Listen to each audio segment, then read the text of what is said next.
విశాఖ రైతు బజార్లలో కూరగాయలు నిల్వ చేసుకునే శీతల గిడ్డంగులు, పండ్లు మగ్గబెట్టే ఛాంబర్లు అలంకారప్రాయంగా మారాయి. నిర్వహణ లోపంతో 2 ఏళ్లుగా అవి మూలన పడ్డాయి. సరుకు త్వరగా పాడైపోయి నష్టపోతున్నామని రైతులు వాపోతున్నారు. మరింత సమాచారం మా ప్రతినిధి ఆదిత్య పవన్ అందిస్తారు. నగర ప్రజలకు అత్యంత తక్కువ ధరల్లో నేరుగా రైతుల నుంచే కూరగాయలు అందాలనే ఉద్దేశంతో ఏర్పాటు చేసిందే ఈ రైతు బజార్లు. విశాఖపట్నంలో మొత్తం 13 రైతు బజార్లు ఏర్పాటు చేశారు.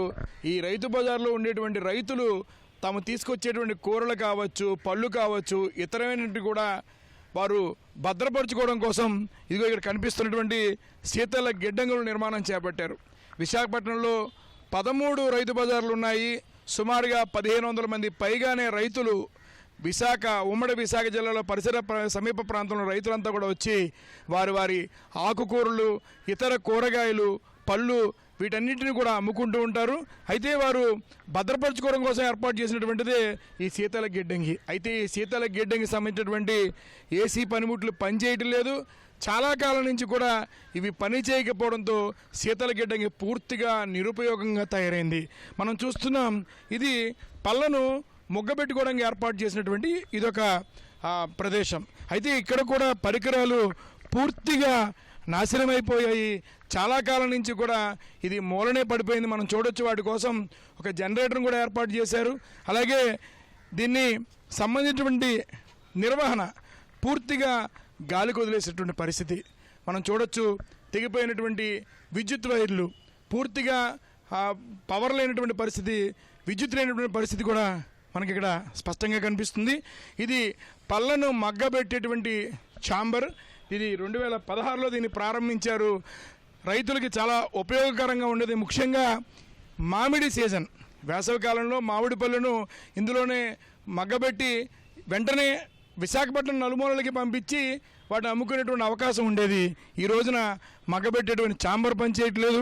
అలాగే పక్కనటువంటి శీతల గిడ్డంగి కూడా పనిచేయట్లేదు.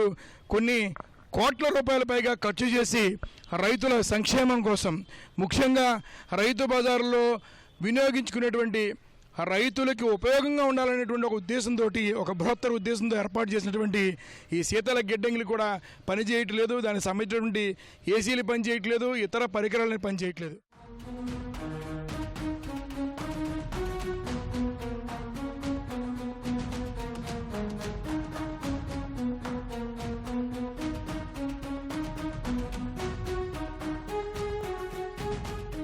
స్టోరేజ్ వల్ల ప్రస్తుతం అయితే ఉపయోగం ఏంటి ఉండట్లేదండి. అది సరిగ్గా వర్క్ కూడా చేయడం లేదు ప్రస్తుతం అయితే.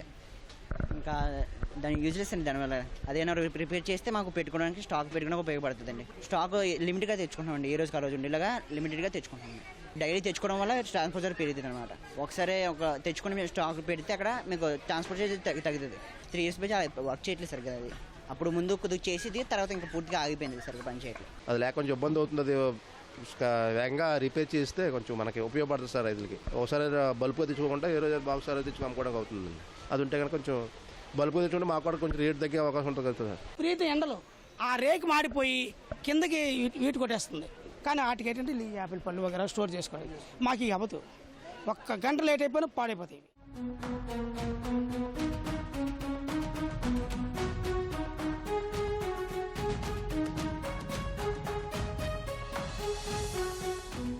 రైతులు తమ సరుకుని ఇగో బయట ఇలా ఉంచేసి ఈ ఎండకి ఎండి వానకి తడిచే పరిస్థితిని తీసుకొచ్చారు. అదేవిధంగా ఇతర ప్రాంతాల నుంచి తెచ్చుకుని చూడొచ్చు. మనం బయట ప్రాంతాల నుంచి తెచ్చుకుని అక్కడ పండించుకోవడము, లేదా అక్కడ శీతల గిడ్డంగిలో భద్రపరుచుకుని ఆ సరుకు తీసుకొచ్చి ఇక్కడ అమ్మేటువంటి పరిస్థితి మనకు కనిపిస్తుంది. ఫలితంగా రైతుకు కొంత అదనపు ఖర్చు అవుతుంది. మరోవైపు సకాలంలో వారికి దీనికి సంబంధించినటువంటి ఉపయోగం లేనటువంటి పరిస్థితి. దీని మీద అధికారులు దృష్టి పెట్టాలని రైతులు కోరుకుంటున్నారు. కెమెరా పర్సన్ ఏ శ్రీనివాస్తో ఆదిత్య పవన్, విశాఖపట్నం.